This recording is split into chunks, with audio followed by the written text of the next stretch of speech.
যে যেরকমই পাওয়ারফুল হোক, আমি যখন তার কাছে মৃত্যুর ঘন্টা বাজিয়ে দেবো, পৃথিবীর যতগুলো ডাক্তার বৈজ্ঞানিক আছে সব এক কাছে করুন, আল্লাহর কসম কলকাতার বুকে যত হাজার ডাক্তার আছে একটা হলে, নাইলে ইডেন গার্ডেন ময়দানে, নাইলে মোহনবাগানে দাঁড় করান, তাদেরকে খালি একটা প্রশ্ন করুন, স্যার সকাল থেকে রাত পর্যন্ত আপনারা এত রুগী পাচ্ছেন, কারুর পিঠ, কারুর পেট, কারুর পা, কারুর হাত, কারুর ব্রেন, কারুর নাক, কারুর মুখ ফাড়ছেন, একবার বলতে পারবেন আল্লাহ মানুষের মধ্যে রূহটাকে কোথায় রেখেছে?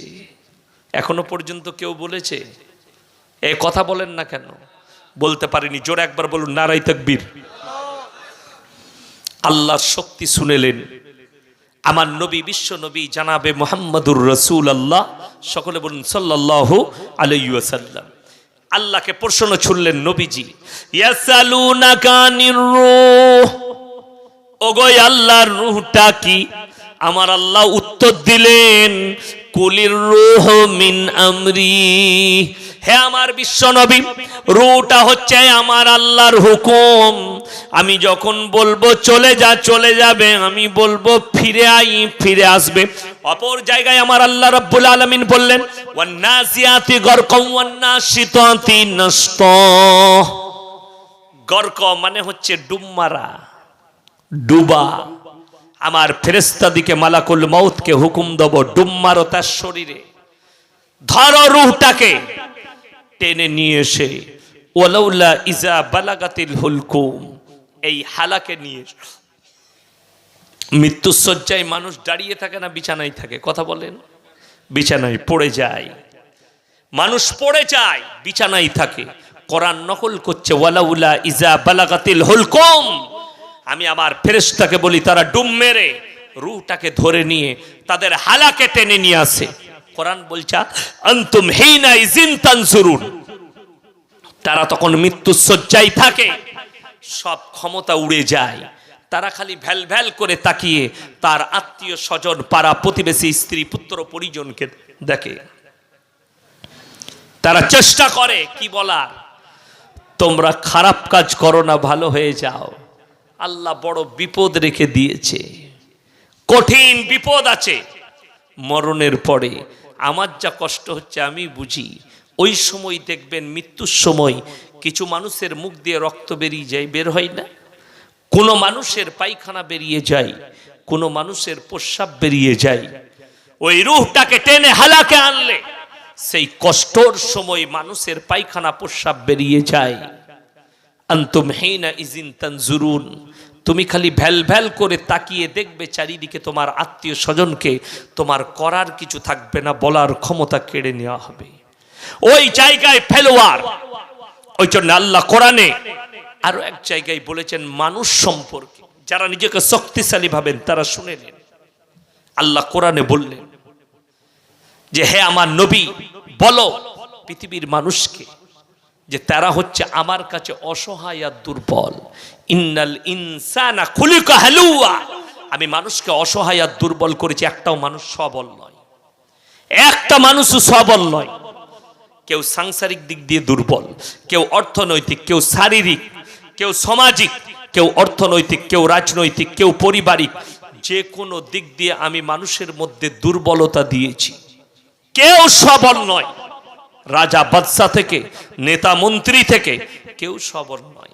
ওই জন্য হযরতে মুসা নবী আল্লাহকে পাহাড়ের ওপরে আল্লাহ যখন কথা বলতেন তখন বলতেন, এ মেরে মুসা পাহাড় পে আজা। মুসা নবী পাহাড়ে যেতেন কথা বলতে। পাহাড়ে গেছেন, সিজদায় পড়ে আল্লাহকে বললেন, আল্লাহ আমি আপনাকে প্রশ্ন করতে চাই। কি প্রশ্ন বল?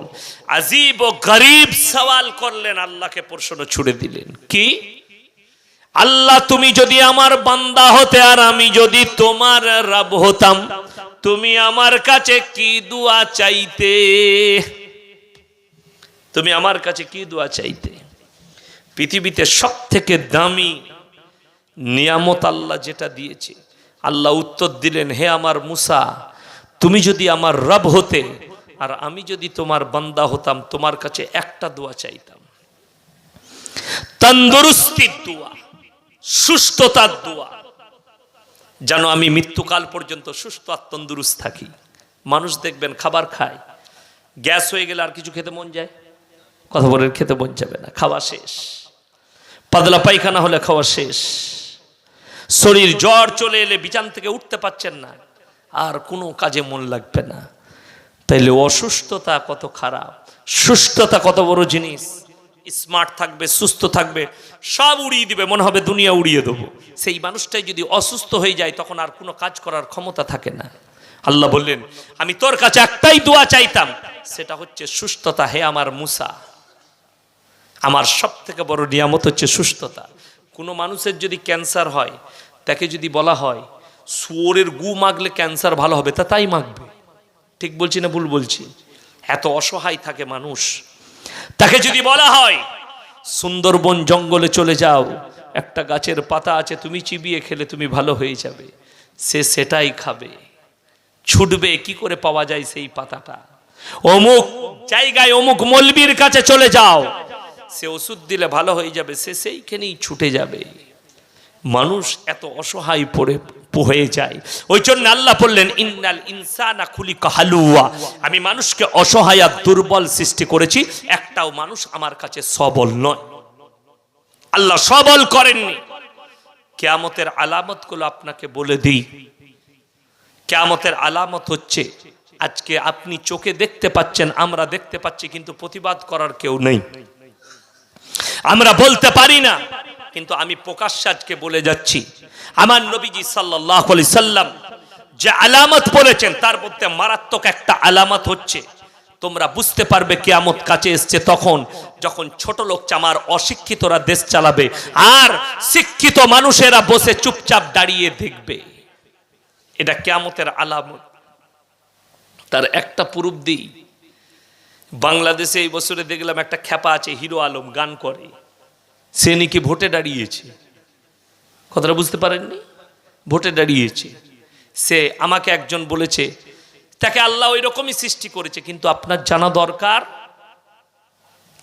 যে যেরকমই থাকুক। আচ্ছা আপনি বলুন, একটা সুদখোরু তো সমাজের মানুষ, ঠিক কিনা? তাকে আপনারা মসজিদের মতোয়ালি করে দেবেন?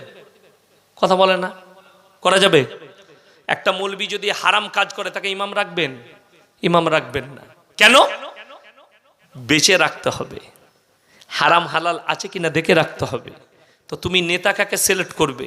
আমার আল্লাহ নেতা চিনিয়েছেন, জোরে একবার বলুন না সুবহানাল্লাহ। আতিউল্লাহ ওয়া আতিউর রাসূল ওয়া উলিল আমরি মিনকুম ফাইন তানাজাতুম ফি শাইইন ফারুদ্দুহু ইলাল্লাহ। দুঃখ এক জায়গায়, সমাজের লোক মুসলমান নেতা সিলেক্ট করতে পারেনি। কোরআন বললে আল্লাহর রসুলের পরে তোমরা যাকে নেতা হিসাবে সিলেক্ট করবে, আগে খোঁজ নিবে তার মধ্যে ইলম আছে কিনা, তার মধ্যে দিন আছে কিনা, তার মধ্যে হারাম হালালের বিচার আছে কিনা, তার মধ্যে জ্ঞান এডুকেশন আছে কিনা। আমাদের দেশের বলে দিই, কালকেই আমি মেদিনীপুর যখন যাচ্ছিলাম, রামজীবনপুর বলে একটা বাজার আছে, বাইপাসে একটা রেস্টুরেন্ট আছে, একজন হাজি সাহেবের, আব্দুল্লাহ ভাই হাজি রেস্টুরেন্ট A1। তো সেখানে আমি কফি ফফি খাই, বসলাম। একটা হিন্দুদের ছেলে এলো, অ্যাম্বুলেন্স চালায়, গাড়ি চালায়। নমস্কার স্যার। আমি বললাম ভালো, ভালো আছো? জি। বলছে স্যার একটা সেলফি লোবো। লও। কি নাম তোমার? বললে স্যার আমি একজন হিন্দুদের ছেলে, আপনার প্রচুর বক্তব্য গাড়িতে চালাতে চালাতে শুনি। আমি কতদূর পড়াশোনা করেছো? স্যার আমি MA পাস। গাড়ি চালাই, গরিবের ছেলে, চাকরি পাইনি। কি বুঝলেন? এমন অসুবিধা নেই। আমাদের দেশের যিনি, দেশের ভারতের যিনি শিক্ষামন্ত্রী, তিনি 8 পাস, স্মৃতি ইরানি জি। কথাটা বুঝতে পারেননি? স্মৃতি ইরানি হচ্ছেন আমাদের দেশের, গুজরাটের একজন নায়িকা ছিলেন, এখন তিনি শিক্ষামন্ত্রী। যদি দেশের শিক্ষামন্ত্রী 8 পাস হয়, তাহলে MA পাস ছেলেদিকে গোয়ালি কাটতে হবে আর গরুই চড়াতে হবে। বড় কষ্ট লাগে। কারা চাকরি পাবে? 8-এর নিচে যারা 7 হবে, 5 হবে, 6 হবে, চুরি করে নিবে। ওই জন্য আমি পরশু বলেছি মুর্শিদাবাদে, যারা চাকরিজীবী জামাই দেখে বিটির বিয়ে দিয়েছিল, তারা রেডি হও ইন্দুর মারা 20 নিয়ে। 911 জন গেছে, এরপরে 618 জন যাবে, তো রেডি হও। যারা চাকরিজীবী জামাই থেকে লোভ করে বিয়ে দিয়েছিল বিটির। ভাই বড় কষ্ট লাগে বলতে, মুসলমান যদি ইমানের উপরে টিকে না, টাকা দেখবে না, ইমান দেখবে। ঠিক কিনা? কথাটা বুঝতে পারেননি? তুমি মসজিদের মতোয়াল্লি দেখলে রাখলে, টাকাওয়ালা দেখো না, সে যদি সুদ করে কোটি টাকার মালিক হয়, সেও যোগ্যতা রাখে না। আপনাকে আগে জানতে হবে ইসলামের শর্তগুলো কি কি আছে মতোয়াল্লি হবার জন্য, মসজিদ কমিটিতে থাকার জন্য শর্ত কি কি লাগবে, উলামাদের শরণাপন্ন হন। শরীয়তে কি কি হিসেব আছে, কোন কোন লোক তার কি আখলাক থাকলে তবে মসজিদ কমিটিতে থাকতে পাবে। আমাদের দেশে চোর যদি পয়সা করে বড় লোক হয়ে যায়, চোরও মতোয়াল্লি হতে পায়। সুদ খেয়ে বড় লোক হয়েছে, তাকে মতোয়াল্লি করে দেয়, যেহেতু টাকা আছে। এটার আমি উদাহরণ দিয়েছি। সমাজ কতটা নিচে নেমেছে আমি বলে দিই আপনাকে। আমি কালকে একটা ঘড়ি পরে গিয়েছিলাম, জিজ্ঞেস করলাম ছেলেদিকে, আচ্ছা বাবুরা বলো তো আমার ঘড়িটার দাম কত? একজন বললে হুজুর 3000, একজন বললে 2600, একজন বললে 1200, একজন বললে 600। কেন? ইয়াসিন সাহেবের হাতে আছে মানে ব্র্যান্ড। আমি বললাম ঘড়িটার দাম মাত্র 120 টাকা। কত বললাম? সত্য কথা, 120 টাকা দাম ঘড়িটার। কেন? তার মনে হলো যে ঘড়িটার দাম 3000, ইয়াসিন সাহেবের হাতে আছে। আপনাকে উদাহরণ দিচ্ছি, শেষকালে কোথায় গিয়ে লাগবে বুঝতে পারবেন। একটা ছেলে যদি আপনাদের পাড়ার গরিবের ছেলে ছিঁড়া প্যান্ট পরে যায়, 10টা লোক দেখে বলবে, যাদের পয়সা আছে তারা বলবে ও গরিব মানুষের ছেলে, পয়সা করি নাই। ঠিক কি না? কথা বলেন। ছিঁড়া প্যান্ট পরে গেলে ওটা গরিবের ছেলে, পয়সা নেই। ওই ছিঁড়া প্যান্টটাই কালকে শাহরুখ খানকে পরিয়ে দেন, বলবে দারুণ ডিজাইন বে, মারাত্মক লাগছে ওই প্যান্টটাই। কেন? শাহরুখ খান একটা ব্র্যান্ড লোক, তার পন্দেতে ওই ছিঁড়া প্যান্ট চাপিয়ে দিলে ভালো হয়ে যাবে। ওই ছিঁড়া প্যান্টটাই গরিবের ছেলে পরলে ওটা কুমা হয়ে গেল। সমাজের অবস্থাটা শুনেলেন। একটা ইমানদার লোক মাঠে খাটে রিস্কা চালায়, জীবনে হারাম খায় না, হালাল পথে থাকে, সেই লোকটার মূল্য আমাদের সমাজে থাকে না। সুদ খেয়ে লোকের পয়সা মেরে বড় লোক হয়, তাকে আমাদের মতো মৌলবীরা চেয়ার ছেড়ে দিই, বসুন। কেন? আমার মাদ্রাসায় 1 লাখ টাকা দান করবে। এটাই পরিবর্তন হয়েছে, এটাই কিয়ামতের আলামত। মুমিনদের স্থান থাকবে না, বেঈমান কাফেররা টাকা করে নিলে তারা স্থান পাবে। ওই জন্যে কিয়ামতের আলামতের মধ্যে একটা বড় আলামত শুনেলেন, বড় বড় ইমারত বাড়ি তৈরি হবে, বড় বড় এসি वाला মসজিদ হবে, বড় বড় মাদ্রাসা হবে, ইমানদার খুঁজে পাওয়া মুশকিল হবে। কিয়ামতের পূর্বে এটা কিয়ামতের আলামত। আপনাদেরকে বলে চাই, চোখে দেখতে পাবেন। রাস্তাঘাটে কুকুরের মতো জিনা করবে ছেলে মেয়ে, আপনি রুখতে পারবেন না। কটা জলসা করবেন? আমাদের জলসার থেকে বেশি বেঈমান কাফের তীর চলছে। তীরগুলো বলে দিই, 1 জানুয়ারি মুসলমানদের ছেলেরা আপনাদের পালন করে না করে না? ইমানদারির সঙ্গে বলবেন করে। ফিস্টির হাঁড়ি যা রান্না করে করে, তার সঙ্গে আসল জিনিস যেটা থাকে সেটা হচ্ছে বোতল। কথাটা বুঝতে পারেননি? বোতলটা মাস্ট হয়ে গেছে। একজন, যতগুলো মুসলিম ভাই বসেছেন হাত তুলে বলুন তো, কে জানেন না মদ খাওয়া হারাম? হাত তুলেন। সবাই জানে। যে খাচ্ছে সে হারাম খরু জানে মদ খাওয়া পাপ। যে গাঁজা খাচ্ছে সেও জানে গাঁজা খাওয়া পাপ। যে হিরোইনের নেশা করছে সেও জানে হিরোইন খাওয়া পাপ। দেখুন আপনাদের মুখ থেকে উত্তর বার করলো ইমাম সাহেব, আপনি তো মাশাআল্লাহ। দেখুন ইমাম সাহেবের দাড়ি দেখুন, সুন্নতি চুল। ইনার দাড়ি দেখে লোভ লাগছে, আল্লাহ আমাকে সব দিয়েছে, দাড়ি দেয়নি। কি বুঝলেন? আমার কথা যাদিকে জ্বালা লাগে তারা ফেসবুকে কি কমেন্ট করে জানেন? ইউটিউবাররা জানে, এ মালের দাড়ি নাই আর জলসা শোনা যাবে না।